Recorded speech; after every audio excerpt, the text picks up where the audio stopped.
Erling Haaland and Eddie Nketiah were both emphatic at the weekend. If we start with the Norwegian, it was classic Haaland with both finishes, wasn't it?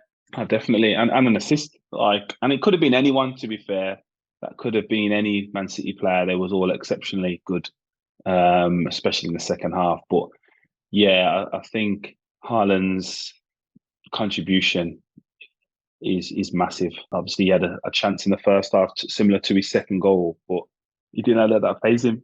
He then kind of obviously second half recognised what the attack was looking like, and again, for the naked eye, you'll probably just assess the finish and not the kind of understanding of where to position yourself in the build up and potentially take up a space where you can't be marked because Rodri's run is inside, so Evans has to occupy that, and then all of a sudden you're free at the back stick. And yeah, it was a slightly different header to the one in the first half, but equally as important to score. And then obviously unselfish assist.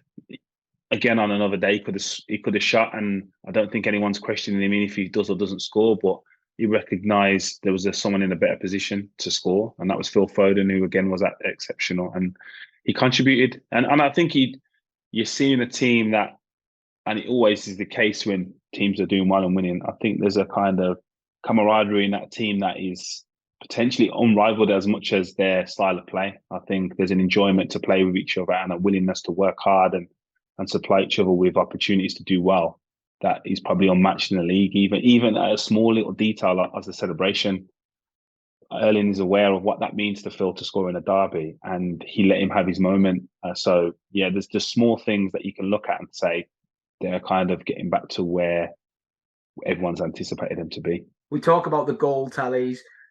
People are quick to point out his lack of involvement in other areas of the pitch, but with your defender's hat on, so often we see him pop up free in the box, and you think, how can he be free in the box when he's got so many goals? But it is the movement, isn't it? For both the second and the third goal. So the second goal, he's kind of occupying the defenders, and then as it gets closer to him potentially being involved, he drifts away.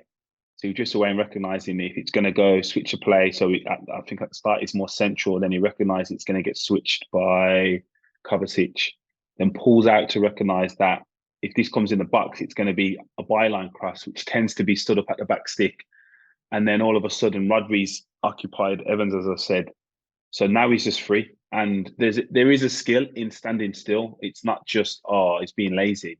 He's recognised this is the space. I'm going to give you as much space as possible, Bernardo, to find me instead of just being in the middle of the goal and then nullifying if it goes over his head. And then even for the third goal, when Rodri shot, he's the first player to move. Everyone's obviously assessing where the ball's going to go. And if you look as soon as Onana saved it, he's reacted faster than anyone. So again, he has a knack and an understanding.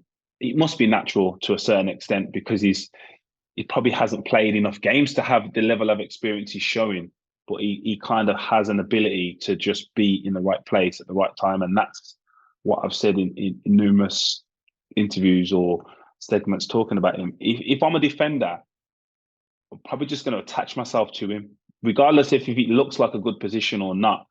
Just when the ball's in and around the box, where is Haaland, and stand next to him because he has an ability to find the ball.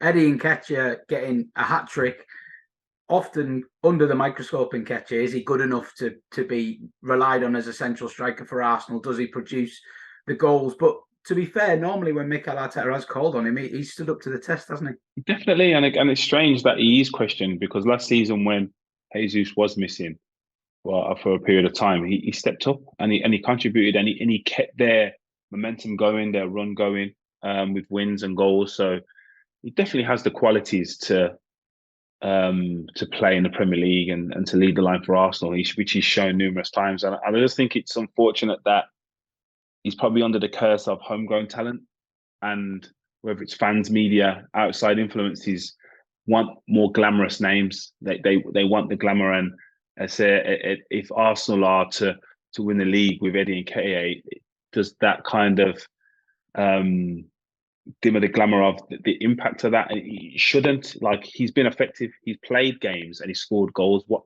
more do you want him to do? And again, it's kind of like, I don't know if it's inside Arsenal, I think they would be happy with the strikers they have in terms of Jesus and Eddie Nketah. I just think there's outside noise coming to suggest that it needs to look different than Eddie Nketah, Martinelli, and Saka. Like if them three are fit and still affecting the games, they'll do okay. There was a bit of talk about him potentially leaving, wasn't there, last summer before he signed this new contract? It was a real kind of show of faith by Mikel Arteta in him. Yet this talk continues to rumble about maybe a striker coming in, maybe an Ivan Toney, maybe someone else. But, you know, the fact that they've given him that contract, that suggests that, as you say, internally, they are quite happy with him, doesn't it? Definitely. Again, and he wouldn't be happy if they, one, didn't see these qualities in training every day, but also the impact it has on games. And obviously, Mikel's kind of trying to develop a squad that is hungry, young, hungry, and ambitious. And at the moment, he fits that bill. Whether they do go and get another more experienced striker, who knows? Like, listen, you can't substitute for experience sometimes and some period throughout the season. And if they're to go on and to compete for every honour every season, as long as they're strengthening and not just kind of recruiting for the recruiting's sake, I don't think anyone can question what they're doing. If they're trying to implement players for their team and not for their squad, I think everyone's happy.